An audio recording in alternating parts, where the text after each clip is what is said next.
Hai semua, kita berjumpa lagi dalam kisah yang berjudul Kontrak Cinta Dokter, tampan miliknya Dr. Riko di bab ke-14. Giat Sumpah Dokter, tolong klik tombol subscribe dan lonceng agar selalu dapat notif jika ada video baru lainnya. Terima kasih. Selamat menyimak. Nurma menengok ke sumber suara, wajahnya langsung pias. Loh, Ma. Lira mana? Bukannya tadi jalan bareng sama Mama? Riko sengaja menghentikan langkahnya untuk mengambil kesempatan melepaskan gandengan tangan Wina. Bu Nurma, kenal wanita yang tadi menggandeng Riko? Ulang Pak Hanafi. Saudara Riko, iya, jawab Riko asal. Iya, dia saudara kami, Nurma menjawab dengan senyum terpaksa. Oh, saya baru sekali melihatnya. Kemana dia sekarang? Pak Hanafi mulai curiga. Riko cari Lira dulu, ya. Mama masuk aja duluan, usir Riko pada mamanya sebagai pengalihan pembicaraan. Nurma buru-buru masuk ke dalam gedung, meninggalkan Riko dan mertuanya. Pak Hanafi merasa ada sesuatu yang janggal, tapi dia sengaja tak bertanya pada Riko dan membiarkan Riko berjalan sendiri mencari putrinya.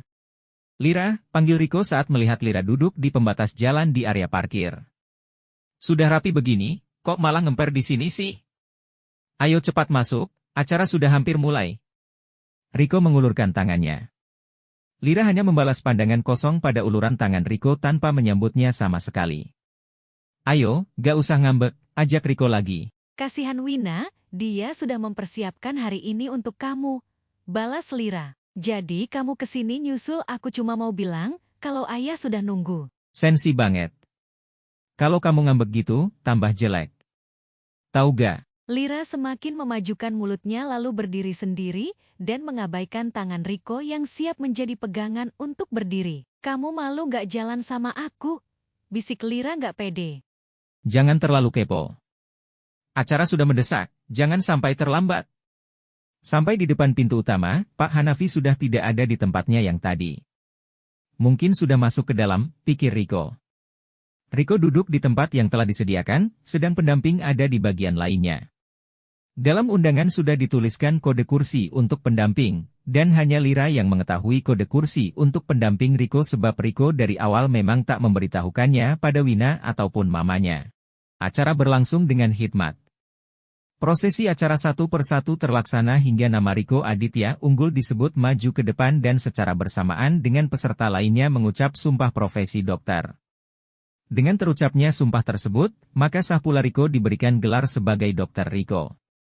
Usai acara, masing-masing wisudawan menggaet pasangan wisudanya untuk menerima plakat, piagam dan sertifikat ijazah. Haru, nuansa kental itu menyeruak di seluruh ruangan.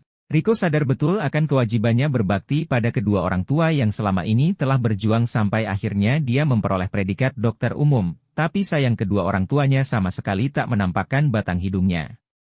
Papanya masih sibuk mengurusi resort miliknya di Lampung, sedang mamanya masih bernaung bersama Wina.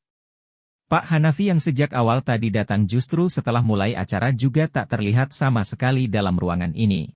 Katanya tadi sudah melihat jatah kursi untuk pendamping, tapi katanya kekecilan, gak muat untuk kursi rodanya. Jadi ayah menunggu di mobil. Riko menghembuskan nafas lega sambil mengusap wajahnya dengan tangan kiri. Kenapa? Selidik Lira. Berarti masih di area sini juga kan? Iya, memangnya kenapa? Gak apa-apa. Terus mamamu mana? Papamu juga gak terlihat dari tadi. Mungkin mama masih bersama Wina, tapi gak tahu juga mereka ada di mana. Papa masih di resort, jawab Riko acuh. Mereka pasti bangga punya anak dokter. Riko senyum dengan terpaksa. Semua apa yang diinginkan orang tuanya telah Riko wujudkan. Termasuk menikahi Lira untuk mendongkrak bisnis mereka, tapi mereka sama sekali tidak memperhatikan perasaan dan usaha Riko. Hati Riko merasa teriris. Lira yang hanya mempunyai seorang ayah saja mampu berbuat lebih banyak ketimbang dirinya. Sedang orang tuanya hanya mengambil keuntungan dari Riko saja. Selesai acara, semua sudut ruangan menjadi tujuan para peserta untuk bersuah foto. Tak ketinggalan Riko dan Lira. Saat Riko dan Lira kembali bersuah foto di podium, Nurma dan Wina turut mendekati mereka berdua. Riko langsung memeluk dan mencium mamanya. Makasih, Ma. Bisiknya haru. Nurma tersenyum kecut. Riko tak mau menyia-nyiakan kesempatan berfoto di podium selagi kosong. Kemudian menarik Lira dan mamanya untuk mendampinginya berfoto. Sayangnya Nurma turut mengajak Wina untuk bersuah foto. Sayangnya papa gak ikut ya, ucap Riko kecewa. Papamu itu sibuk bekerja, bukan numpang hidup sama orang kaya. Ejek Nurma. Riko hanya diam, menelan salivanya yang terasa pahit untuk pertahankan di dalam tenggorokannya. Kok, aku sudah mempersiapkan pesta untuk merayakan keistimewaan hari ini, ucap Wina tak mau kalah. Terima kasih. Tapi di rumah juga sudah ada pesta syukuran. Mama harus datang ya, sebab papa tak mungkin datang, kan? Balas Riko tanpa melirik Wina. Kamu apa-apaan sih? Kok, kasihan Wina sudah mempersiapkan sesuatu yang istimewa buat kamu, timpal Nurma. Iya, Ma.